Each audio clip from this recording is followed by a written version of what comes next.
Kwasensia aye kada kwasemaje Abraham Joso that is saying boko na nso e nyame adom nyame aso ya we say aka 7 days pepepe na ura keno frata bagana see a channel yeah said it to them special prosecutor aka na otwe baako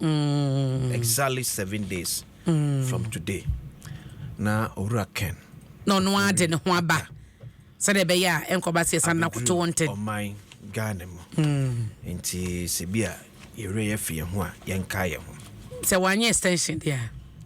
see ka said the enti extension na me chese se brewum e ho week o ka said ye e bia na ko wie surgery so wie surgery complications to me ba nyina ni ji ho se nyambeto akoso ama ne ho atono ama na ho den na ne ho aye den na waba se bia kwadu bo bia se word e bo ne bia no ye de bebo no na me kan se mo se mesre da attorney general ma onni part no echi special supporters na chi bebre ma yenye no yodum en fa some pren court na akona akodi ntwa obebli me the judiciary and I made say the last press conference or see there's pressure on me so I should prosecute Akufo-Addo appointees but I will not be lured into this pressure but I'll make sure some investigation ye nam dia court because there be am kasa assemble it's a judiciary no yes say na no menkasa ense I'm telling you the executive is gone parliamentary and SN obi and maybe na kwa judiciary na ye ni da so no it's a oma penetration force I know MPP and the system and so say the only backbone ye betim the justice abreg Ghana ni and so ye the MPP NDC SN inti kakra and so kwanesa but make us whatever seed ye they share from the BN once in so to inquire be so ka say ye the MPP NDC SN science obi a woti opeso oti ase bi ati ase da bi onti ase chirim obi opeso oti ase wati ase yenko da bo krata ni mu Daily Graphic Mampeni John Dramani Mahama ache free pad ya medisua for opepimienu 2 million osu betimi aboase na be ya mayu a na to da bia obu ansa onya pad emfa nsomunti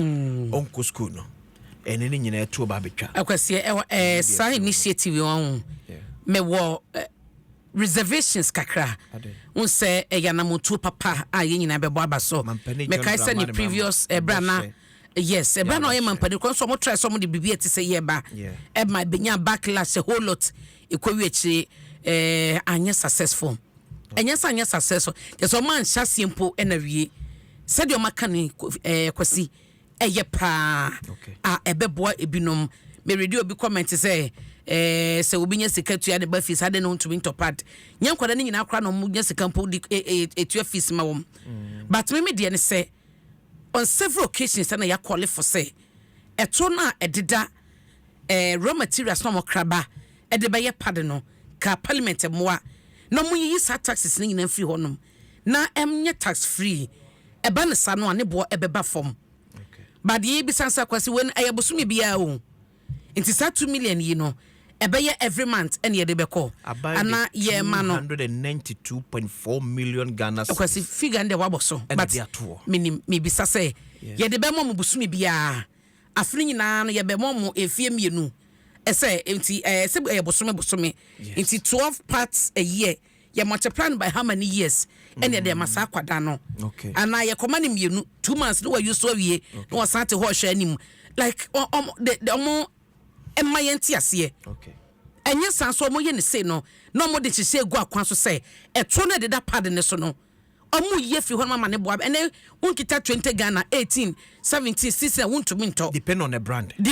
the brand na de wodi kura wonya anya sa de agiti ro ya ebi kura guso mo aye amonsen bi ena edefa so ho nti yetete so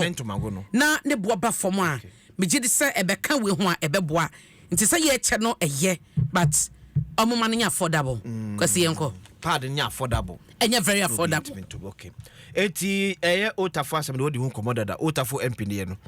se ode asema kodan se ye hote we no ewa sanso ena the diligence and so the aba as say council of state no so munyina 31 I will say okay 30 na plus 1 or the aba I will say omoto aba no to see a suspended chief justice as suspended no e mu 30 na fo aso ba ko pene so ne on fo aso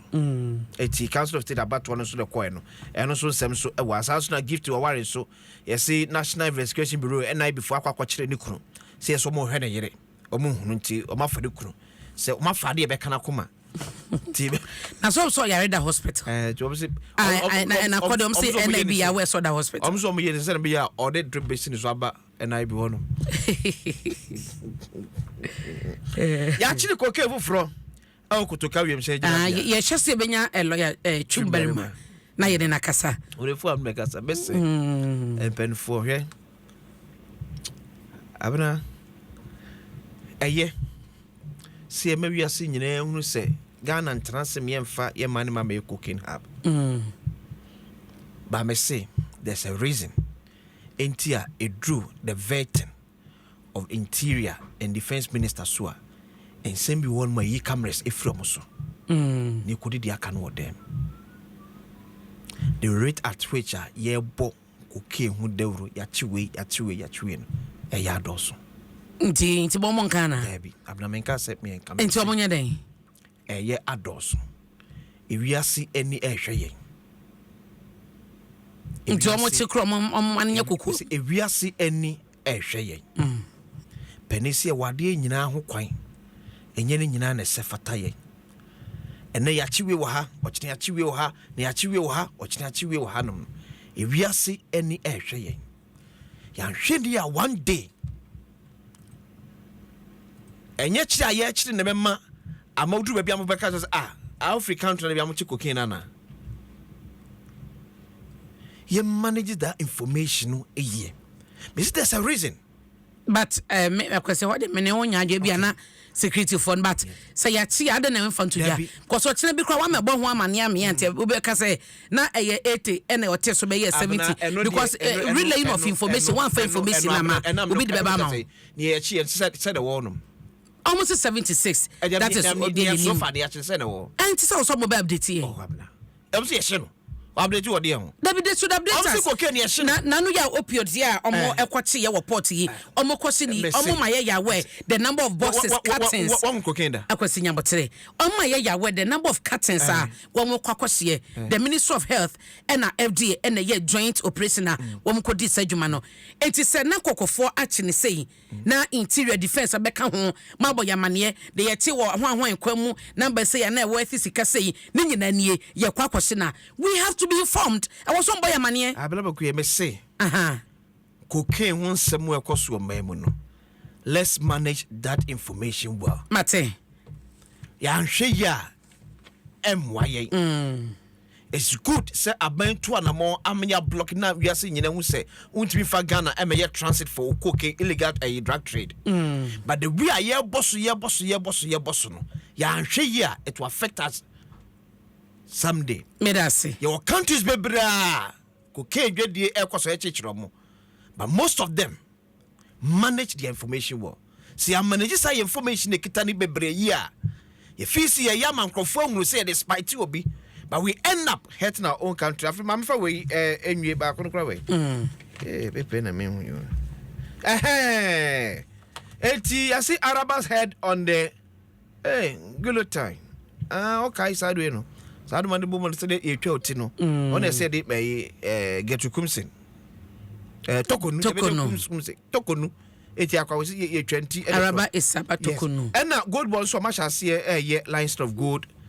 vendors e wo Ghana nti wa won ejin wo sa business bi apeso ya na kore ko hu sa mejamfi na ne so de bracelet cra to nsa na gold wo na duru kotoka betimi age ebet yaji microphone dia se nipa na woton no any lines sa anasa de obon otonfo na o show no o so nya ho krata ye che sampa otoye to make sure se mo amoto atena mo di receipt ato atwene no en na woto ayi gold bracelet na dudu kotoka wiem change na be na test wo se gold wo mu a ye bisa question ba ko mi me se wanya no mra kwan se betimi age front se yete etimu so amoye mo pe gold ne ba no monhwe ne ye enso mam for se abena Medasi akwasisi na